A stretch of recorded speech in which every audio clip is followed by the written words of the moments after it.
মঙ্গলবার পূর্ব বর্ধমান জেলা শহর বর্ধমানের কার্জন গেট চত্বরে পূর্ব বর্ধমান জেলা আলু চাষি বাঁচাও সমিতির পক্ষ থেকে বিভিন্ন দাবি দাওয়া জানিয়ে বিক্ষোভ কর্মসূচি অনুষ্ঠিত হয়। তাদের দাবিগুলির মধ্যে উল্লেখযোগ্য হল সরকারকে ন্যায্য মূল্যে আলু ক্রয় করতে হবে, এছাড়াও বিভিন্ন বর্ডারগুলিতে আলু যাওয়ার ব্যবস্থা করতে হবে, সরকারকে 26 টাকা কেজি দরে আলু কিনতে হবে, এছাড়াও বিভিন্ন দাবি জানানো হয়। বিঘা জমি আছে, 10 বিঘা জমি সরকারকে দিয়ে দেবো। আমাদের 5 জন ক্যান্ডিডেট আমাকে শুধু খাওয়া পড়া দেবে, তাহলে বুঝতে পারবে কত লাভ। আমার 10 বিঘা জমি সরকারকে দিয়ে দেবো, আমার 5টা লোক আছে ক্যান্ডিডেট আমার মাকে নিয়ে, ওই চাষটা করে আমার শুধু খাওয়াটা দেবে, আর কিছু দিতে হবে না। তাহলে বুঝতে পারবে দিদি চাষ করে কত লাভ। সরকারের কাছে আমরা হিমঘর থেকে 26 টাকা কেজি দরে আলু কিনতে হবে এবং ভিন রাজ্যের আলু যেতে দিতে হবে। বর্ডারে যে পুলিশের কালোবাজারি বা অত্যাচার জুলুমবাজি চলছে সেটা আমরা বন্ধ করতে হবে। আমরা এই জুলুম মানছি না, মানবো না।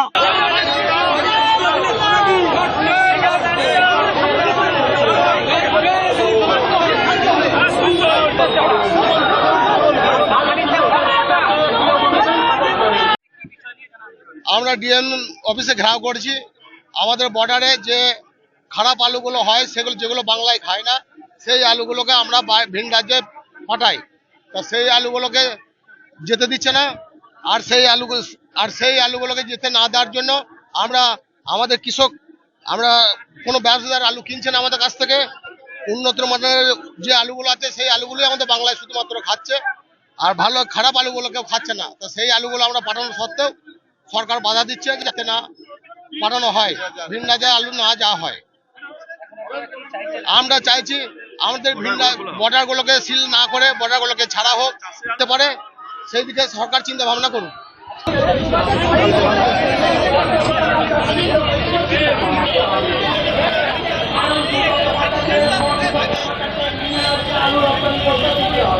মুখ্যমন্ত্রী আমাদের সাথে বললো যে 26 টাকা কেজি আলু দিতে হবে।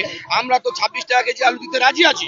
তো সে রাজি হওয়া থাকতো আমাদের এই কুমা নিম্নমানের আলুগুলো আমাদের যে বাইরের রাজ্যগুলো খায়, সেই আলুগুলো তো বর্ধমানের কোন লোক কি কলকাতার কোন লোক খায় না।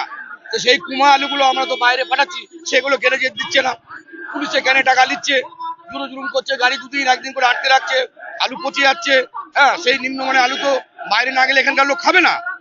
যাচ্ছি সেই আলুগুলো এখানকার লোক খায় না, এখানে চলে না। সে একদম নিম্নমানের ক্যাট কাটপিস যেগুলো বিহার ঝাড়খন্ড আমরা পাঠাচ্ছি, সেই গাড়িগুলো আটকাচ্ছে। সেগুলো কি ঠিক করছে না সরকার?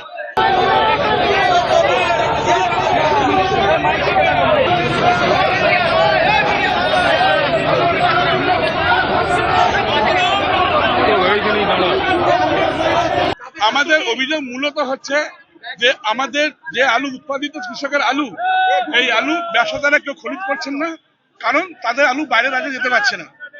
যে উন্নত মানের আলু একমাত্র কলকাতায় চলে, বাকি অনুন্নত যে আলুটা আছে কমসে কম 30 থেকে 40% আলু, সেই আলুর মধ্যে বহির্রাজ্য উড়িষ্যা, ঝাড়খণ্ড, বিহার, আসামে যায়। এই আলু আমাদের বাইরের রাজ্যে দিতে হবে। আলুটা যায়। এই আলু যদি বন্ধ করে দেওয়া হয় বর্ডার, তাহলে আগামী দিনে চাষিকে আত্মহত্যা করবে। সেই জন্য আমরা অনুরোধ করছি এই মাননীয় জেলা প্রশাসকের মাধ্যমে মাননীয় মুখ্যমন্ত্রীর কাছে যে দয়া করে আমাদের যে সীমান্ত আপনি বন্ধ করেছেন এটা খুলে দিন, যাতে নিম্নমানের আলু যেগুলো বহির্রাজ্যে চলে সেই আলু যেন বাইরে চলে যায়।